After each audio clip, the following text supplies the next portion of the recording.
680's Richard Southern joins us again. And Richard, the Ontario government is selling another big chunk of Hydra 1 stock. Yeah, that's right, Francis. Another 120 million shares of Hydra 1 about to hit the market.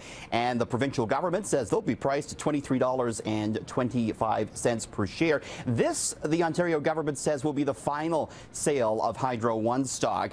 It could raise about $3 billion more for the province. It would reduce its total stake in the utility to 40%. All told, this stock offering of Hydra 1 has brought in about $9 billion for the province. Now, the Canadian Union of Public Employees call this final release of stock a slap in the face, saying it's bad for everyone except investors.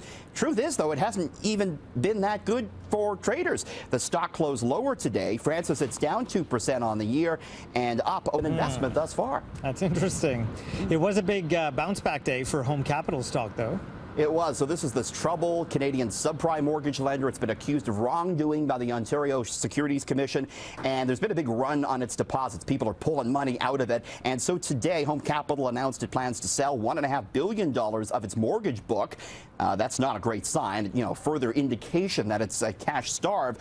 The stock was up almost 30%. That, though, probably more short covering in that investors were betting on the stock to go down. They're pulling those bets now because the end game may be a bit further off, has a bit more money to work with this sale today. So it's a stock we're going to continue to watch, Francis. Investors globally worried about the Canadian housing market, and that's reflected in the Canadian dollar, which continues to fall. The loonie today down to 72.84 cents US.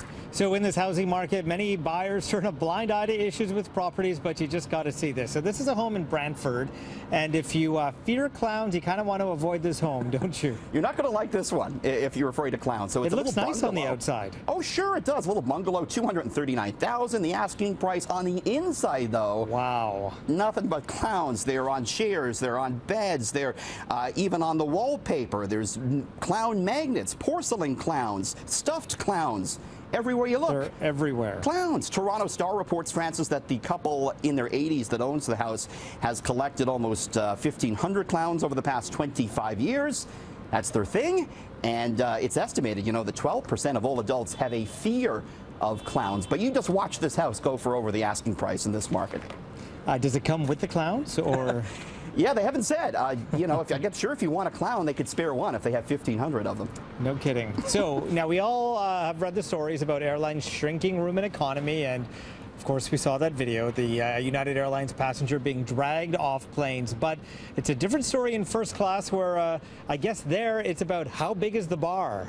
There is a battle for the best bar in first class. This is unbelievable. More and more airlines getting in on this. So first off, it's Virgin Atlantic, and their bar, standard on actually all their planes, room for several people to sit down facing the bartender. Look at that. Really hot on that British airline. Next, Etihad.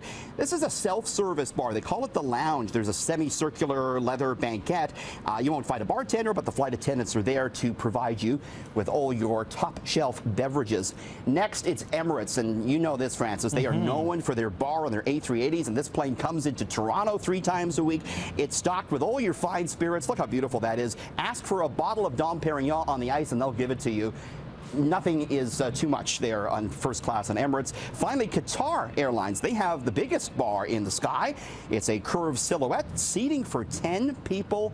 Ask for Krug champagne that sells for $300 a bottle. You'll, of course, get it for free when you fly on Qatar. We got to go check that out, don't you think, Francis? I think it's journalism, and I think it's our duty to do it. It's our duty if we're talking about it. We got to go see it and try it out. I think so. That would be nice. I may be dragged off the plane, though, for another reason. What's that? Because I'll be at the bar. You don't want to leave. You pay $10,000 for a nice recliner seat, and you spend all that time on the bar stool. But how cool is that? Very cool. Thank you, Richard. Thanks.